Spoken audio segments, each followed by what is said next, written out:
है और जिनसे सेवा ली है उनका भी शुक्राना, उनके घर आप आए हो।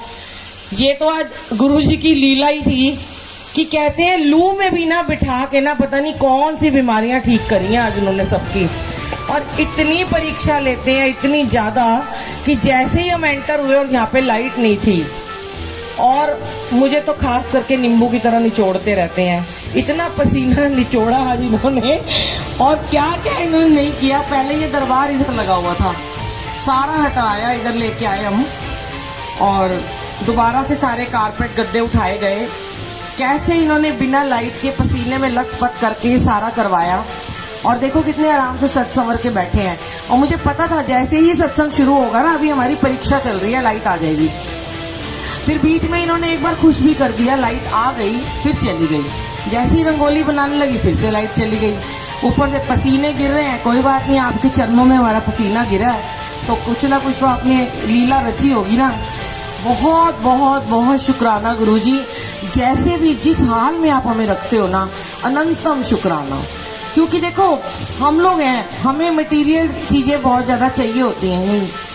हमें एसी भी चाहिए होता है, हमें हर चीज चाहिए होती है, हमें ठंडा पानी भी चाहिए होता है, हमें हर तरह के सुख चाहिए होते हैं। पर जरूरी नहीं है गुरुजी आपको सुख दे के ही ब्लेस करें। ये इसमें भी सुख होगा ना, जो इन्होंने इतनी गर्मी में, आंटी ने जब मुझे फोन पे बताया कि मेरे तो आंगन में बहुत बड़ा गार्डन है और बड़े पेड़ लगे हैं, बाकी पेड़ तो बहुत सुंदर सुंदर लगे हुए हैं, तो यहाँ पे ना छाया आ जाती है 11 बजे में। तो छाया तो नहीं लग रही है, कह रहे पेड़ों की छाया आ जाती है। मेरा ना हमेशा से सपना रहता है कि मैं ना गार्डन में सत्संग करूं। मैं जहाँ भी जाती हूँ मुझे गार्डन दिखता है, मैं अमृत वेला जरूर करती हूँ। पर आज हम अगर यहाँ अमृत वेला कर लेते तो नजारा ही अलग था। पर आज अमृत वेला पूजा आंटी के घर में होना था। सो गुरुजी ने, आंटी ने पहले बोला तो मैं बड़ी खुश हो गई थी, पर जब यहाँ पे आई मैंने कहा गुरुजी ऐसी गर्मी में मारोगे आप, कोई बात नहीं, अनंतम शुक्राना। लेकिन एक बात कहना चाहूंगी संगत जी, ये जो गुरुजी है ना, इनको जब आप अपने घर में बुलाते हो ना बेटा, इतने प्यार से जब बुलाते हो ना, किसी को भी बुलाते हो, आपके घर में जब मेहमान आते हैं, गेस्ट आते हैं, किसी को बुलाते हो, खाने पे बुलाते हो 1 घंटे 2 घंटे के लिए, तो उसके साथ बैठते हैं ना, कि उसको खाना दे के, चाय दे के अंदर अपने कमरे में जाके बैठ जाते हैं। वो बड़े मॉडर्न लोग करते हैं जो बहुत ही हाई फाई हो चुके हैं, जिनके घर में नौकर चाकर हैं, तो वो उनको कहते हैं जाओ उनको चाय पिला दो और अपने लैपटॉप में लग जाते हैं और अपने अपने कामों में लग जाते हैं और उनको छोड़ देते हैं अकेला। आज आपने यही किया कि आपने उनको बुलाया और उनको अकेला छोड़ के अंदर चले गए, सब के सब, 1-2 को छोड़ के, मम्मी को छोड़ के। आपकी देखो ये नहीं कि सिर्फ मम्मी का ही फर्ज है कि वही बैठेंगी, पूरे परिवार ने इतनी मेहनत करी है, सब भागदौड़ कर रहे हैं, भाई भी कर रहे हैं, सब कर रहे हैं, लेकिन एटलीस्ट 2 घंटे आपको परमात्मा को अपने जरूर देने चाहिए। ये 2 घंटे का ये जो गुरुजी कहते हैं, तुम दुनिया जहान की ना लगा देते हो कोशिशें मुझे बुलाने के लिए, और मैं आने के लिए तैयार नहीं होता। पर देखो ये घर कैसा था कि यहाँ 2 महीने में गुरुजी आने को तैयार हो गए हैं। और कई लोग मैं देखती हूँ, मुझे कहते हैं 5-5 साल हो गए कि हम सत्संग नहीं करा पाते हैं, और जैसे ही उनके घर में सत्संग बुक होता है तो मैं देखती हूँ कि उनका पूरा परिवार बिल्कुल भी नहीं बैठता, वो इधर से उधर होते रहते हैं। वो ये कहते हैं नहीं संगत, अरे संगत को देखने के लिए आपने सेवादारों को तो बुलाया है ना, इतनी दूर से आपने बुलाया, और करेंगे ना सेवादार अपना काम, आप क्यों उठ के भागते रहते हो। होस्ट को कभी भी नहीं उठ के जाना चाहिए, उसको अपना पूरा कनेक्शन, क्योंकि उसको वहां बैठना है, तभी उसका सत्संग सफल माना जाएगा। वरना तो गुरुजी आपको क्या पता कि तो मेरे को गुरुजी ने 1 हफ्ते में ही, पहले हफ्ते में डुगरी बुला लिया, पहले हफ्ते में ही, और डुगरी से आके मेरे स्टूडियो में सत्संग भी करवा दिया।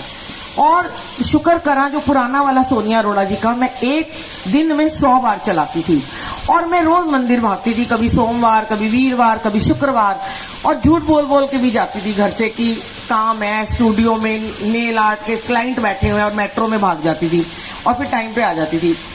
पता नहीं भाई उस समय लगता था, क्योंकि मेरे हस्बैंड कहते थे कि नहीं कोई गुरु नहीं होते, उस समय बहुत ज्यादा ये बोलबाला था गुरुओं का, तो विश्वास तो होता नहीं है किसी को, पर उनको भी लीला दिखाई गुरुजी ने। अब 1.5 महीने तक मुझे इतना ब्लेस कर दिया कि जो जो मुझे चाहिए था इन्होंने वो मेरे साथ किया। मैं मुंह से बात निकालती और ये मेरी पूरी कर देते। सिर्फ 1.5 महीना, और 22 जुलाई से लेके 15 सितंबर तक इन्होंने मुझे हर वो चीज दी जो मैं चाहती थी। मेरी बीमारियां खत्म की, मेरी प्रॉब्लम्स का अंत कर दिया, मुझे खुश रहना सिखा दिया। मैं बहुत डिप्रेशन में रहती थी, हर चीज ठीक कर दी। कहते हैं ना कि गुरुजी हमारी परीक्षा जरूर लेते हैं। मैं अभी आपको यही बताना चाहती हूँ कि अगर हमें गुरुजी ने आज ब्लेस कर दिया तो जरूरी नहीं है कि आने वाले समय में हमारे में अहंकार आ जाए कि नहीं अब तो हम इनकी प्यारी संगत बन गए हैं, अब तो ये इन्होंने हमारा हाथ पकड़ लिया, वो कुछ भी करें। ऐसे ही लोग फिर बाद में मनमानियां करते हैं। मैंने मनमानियां नहीं करी थी क्योंकि मैं गुरु नानक देव जी से जुड़ी हुई थी, पर मेरे इफ एंड बट अभी चल रहे थे। इधर गुरु नानक देव जी, इधर गुरु जी, इधर गुरु नानक देव जी, इधर गुरु जी। जुड़ तो चुकी थी पर यह लगता था कि गुरु नानक देव जी से मैं धोखा कर रही हूँ। तो इन्होंने मेरी एक टफ परीक्षा ली क्योंकि इनको पता होता है कि इस इंसान की जर्नी कहाँ तक जाएगी। इन्हें पता होता है कि इससे मैंने सेवा लेनी है या नहीं लेनी है, मैंने इसको इस काबिल बनाना है कि नहीं बनाना। अब जब वो हमारा टेस्ट लेते हैं तो बहुत सारे लोग भाग जाते हैं, छोड़ देते हैं उस दर को और इधर उधर हो जाते हैं, डामाडोल हो जाते हैं, उनका विश्वास डगमगा जाता है और वो कहते हैं ये कोई नहीं है गुरुजी, मैं तो ऐसे ही जुड़ी, इनसे पागल थी मैं। वो भूल जाते हैं जिन्होंने हमें इतनी नियामतें बख्शी हैं, जो मेरे काम रुके हो गए तो मैं उनका शुक्राना क्यों ना करूं। पर फिर 15 सितंबर को ठीक 1.5 महीने बाद मेरे अंकल को इतना बीमार कर दिया कि उनका बीपी हो गया 40/60 और उनको एडमिट करा और उनको डॉक्टर ने यहाँ तक कह दिया, आईसीयू में डाला कि हो सकता है इनको वेंटिलेटर पे न डालना पड़े। और तब हमारा परीक्षा का दौर शुरू हुआ। मेरे पास एक ऐसा ही छोटा सा स्वरूप मेरे को मिला था पहली बार मंदिर से और चरण मिले थे। मेरे घर में गुरु ग्रंथ साहब जी है, मैंने वहीं मंदिर में रख दिए थे। और मेरी उस टाइम दोनों बेटियां भी अनमैरिड थी और हमारे रिलेटिव कोई कोई वहां रुकते थे। हम तीनों बच्चे और मैं बैठ जाती थी गुरु जी के आगे और मैं हमेशा एक ही बात कहती थी, क्योंकि उससे पहले राखी आई थी तो मैं राखी बांध के आई थी गुरुजी को। मैंने कहा अब तो आप मेरे वीर जी बन गए हो, मैं तो आपकी वीरा बन गई हूँ, अब तो आपने इनको ब्लेस करना पड़ेगा। तो लोग मुझे बार बार ये बोल रहे थे कि और बना ले नया गुरु और छोड़ दे भाई गुरु जी को, आपको बहुत आंसर मिलेंगे आज इस सत्संग से।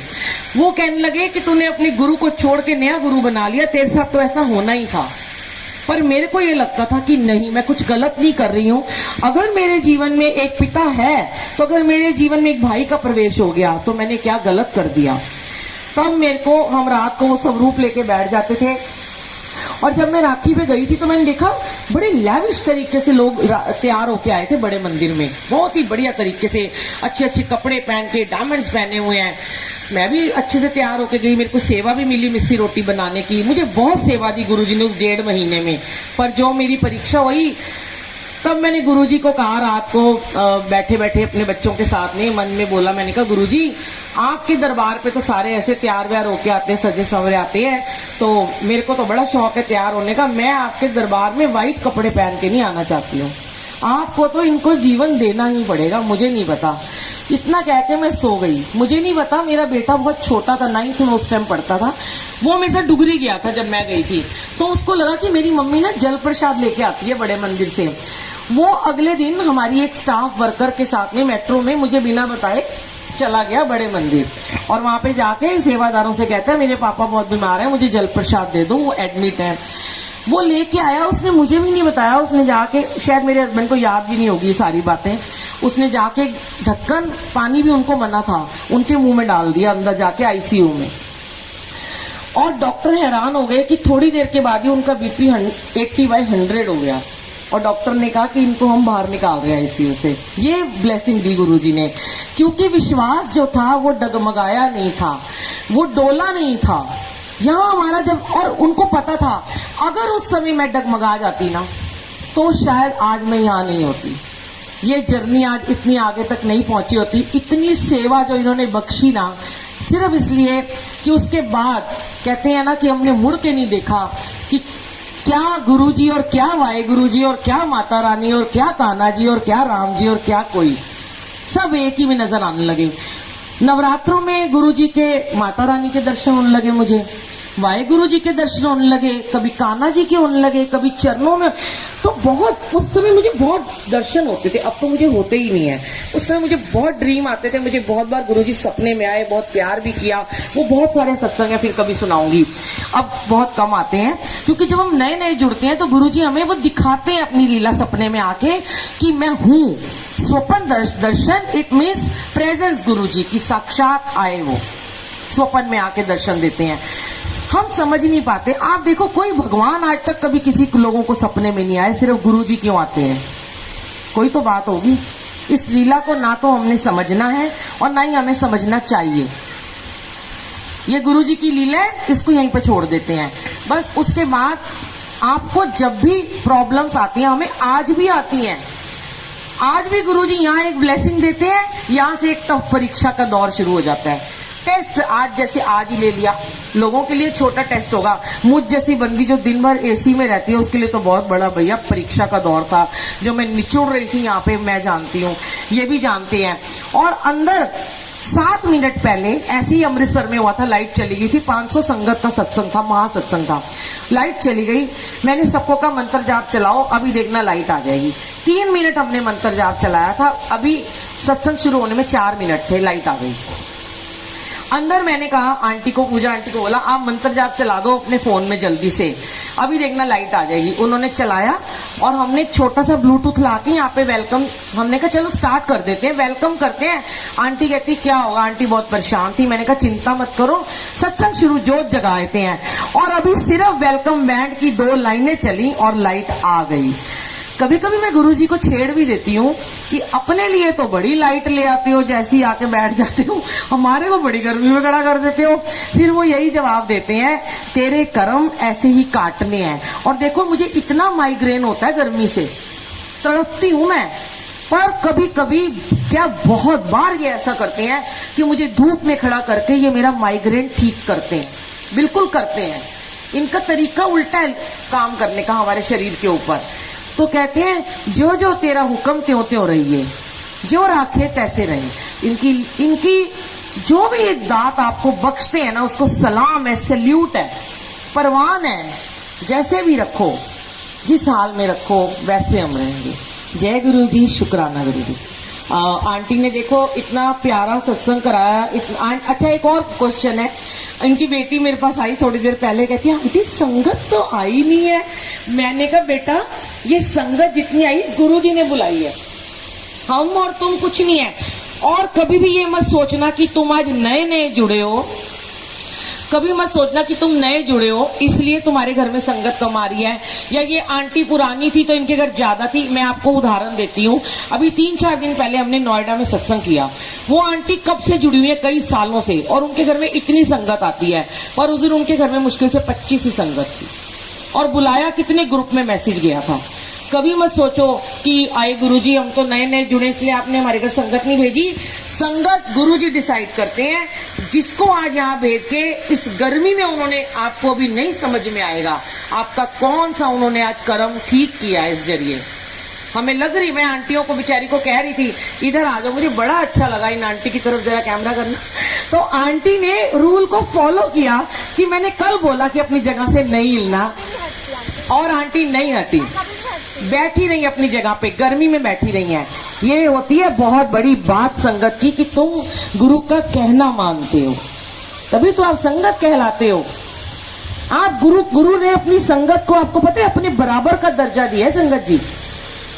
गुरु जी ने कहा है मेरे बाद मेरी संगत का नाम आता है, उसके बाद सेवादारों का नंबर आता है। सेवादार तो अभी बहुत दूर है, उनके कर्म तो बहुत माड़े हैं, अभी बहुत कटवाने हैं, अभी तो पता नहीं कहाँ कहाँ भेजेंगे। मुझे कोई एक दिन कहता है आंटी आप पहले इतना बिजनेस करते थे, अब आप क्या काम करते हो? मैंने पहले एक दिन मैंने बोला मैं तो कुछ नहीं करती। फिर मैं घर आई तो मेरे हाथ में चोला, म्यूजिक सिस्टम, लिफ्ट खराब थी, ऐसे ऐसे करके आ रही, आके रखा। नहीं गुरुजी ऐसे कैसे हो सकता है, मैं कोई काम नहीं करती, मैं तो आपकी फ्रेंचाइजी चला रही हूँ, जगह जगह पे जा जाके ऑफिसेस खोल रही हूँ, आपके जगह जगह मुझे भेज रहे हो, कभी लखनऊ, कभी भोपाल, कभी यहाँ, कभी लुधियाना, कभी चंडीगढ़, कभी यूएसए। तो मैं तो मैंने तो ऑफिस बड़ी जगह खोल दी, आपका नाम कर रही हूँ, मैं आपके लिए काम करती हूँ। सुबह जाते हैं हम 9-10 बजे और रात को आते हैं, तो हम भी काम करते हैं। गुरुजी कहते हैं बिल्कुल सही बोला, आप मत कहियो मैं कोई काम नहीं करती हूँ। और एक और बात आपसे कहना चाहती हूँ, जो आप फोन का यूज करते हो ना, बीच में कभी भी फोन मत उठाया करो। आपको बताऊं मैं, आपका कोई काम नहीं रुकेगा अगर गुरुजी बैठे हैं, ना देखा करो फोन, कनेक्शन हट जाता है। आपका तो हटता है, साथ बैठी संगत का हटता है, उससे भी ज्यादा गुरुजी महाराज का कनेक्शन हट जाता है। बार बार फोन को देखते रहते हो क्यों? थोड़ी थोड़ी, इतने बच्चे आज अंदर फोन यूज कर रहे थे, मुझे बड़ा गुस्सा आ रहा था, पर मेरी खुद की तबीयत थोड़ी ढीली थी, एनर्जी आज कम थी, तो मैं बोली नहीं आज किसी को कुछ भी। और लगातार वो अपना फोन पे बातें कर रहे हैं, बच्चे के साथ किटकिट कर रहे हैं।